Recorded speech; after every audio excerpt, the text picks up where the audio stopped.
Next है कि इसकी फोर्थ प्रॉपर्टी है। फोर्थ प्रॉपर्टी के अंदर कहा है the mean deviation of the normal distribution is approximately 4/5 of its standard deviation. हमने ये चीज़ निकालनी है कि अगर हम इसका मीन डेविएशन निकालते हैं तो 4/5 टाइम इंटू स्टैंडर्ड डेविएशन के इक्वल आता है।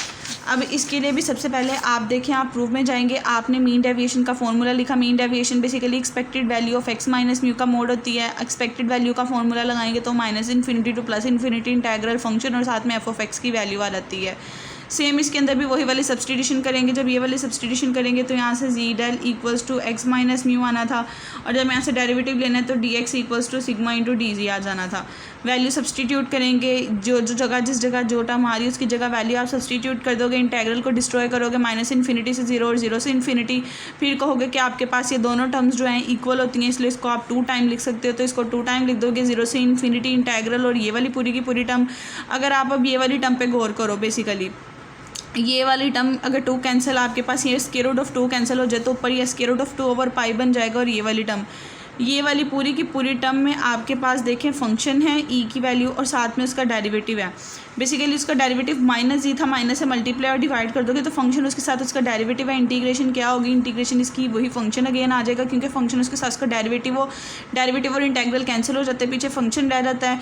उसके अंदर अपर लोअर लिमिट पुट करोगे, अपर लोअर लिमिट पुट करोगे तो एट द एंड आपका आंसर 4/5 स्टैंडर्ड डेविएशन अप्रॉक्सीमेटली ही आ जाएगा।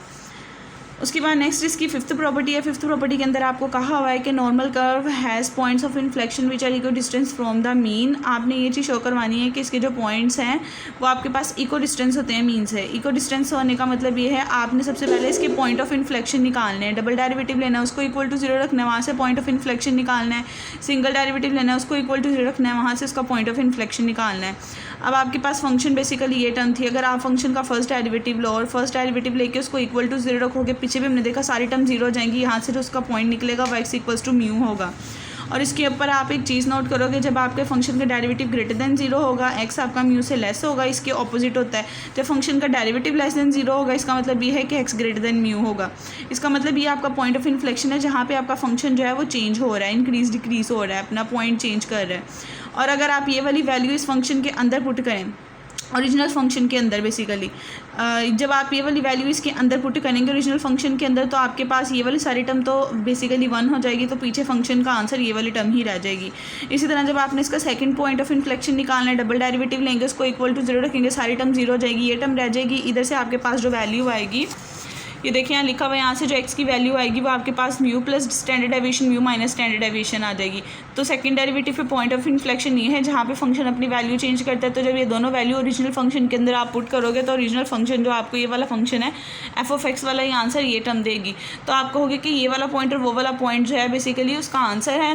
जब आप उसके अंदर डिफरेंट वैल्यूज़ पुट कर रहे हो, mu plus standard deviation mu minus standard deviation, तो फंक्शन आपको ये आंसर दे रहा है। ये आपके 2 पॉइंट ऑफ इन्फ्लेक्शन है डबल डेरिवेटिव की फॉर्म में।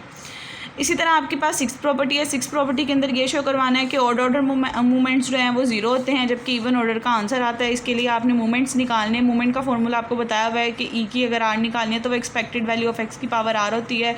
इवन के लिए भी निकालोगे, ऑड के लिए भी निकालोगे। ऑड के लिए ये चीज़ यूज़ करोगे कि ऑड फंक्शन का इंटेग्रल 0 होता है, इसलिए वो 0 आ जाएगा, जबकि इवन के लिए ये सिचुएशन नहीं होती। उसके अंदर सब्सटीट्यूशन करोगे, सॉल्व करोगे तो एट द एंड आपकी वो चीज़ प्रूव हो जाएगी। क्लास आप लोग आज का लेक्चर सुने, अगर किसी भी स्टेप में प्रॉब्लम है तो बताएं, हम वो डिस्कस कर लेते हैं। और जो आपको होमवर्क दिया आप लोगों ने ट्राई करना है, मैं नेक्स्ट लेक्चर में आपसे पूछूंगी। अगर कहीं डिफ़िकल्टी हुई तो फिर वो बता दूंगी आपको।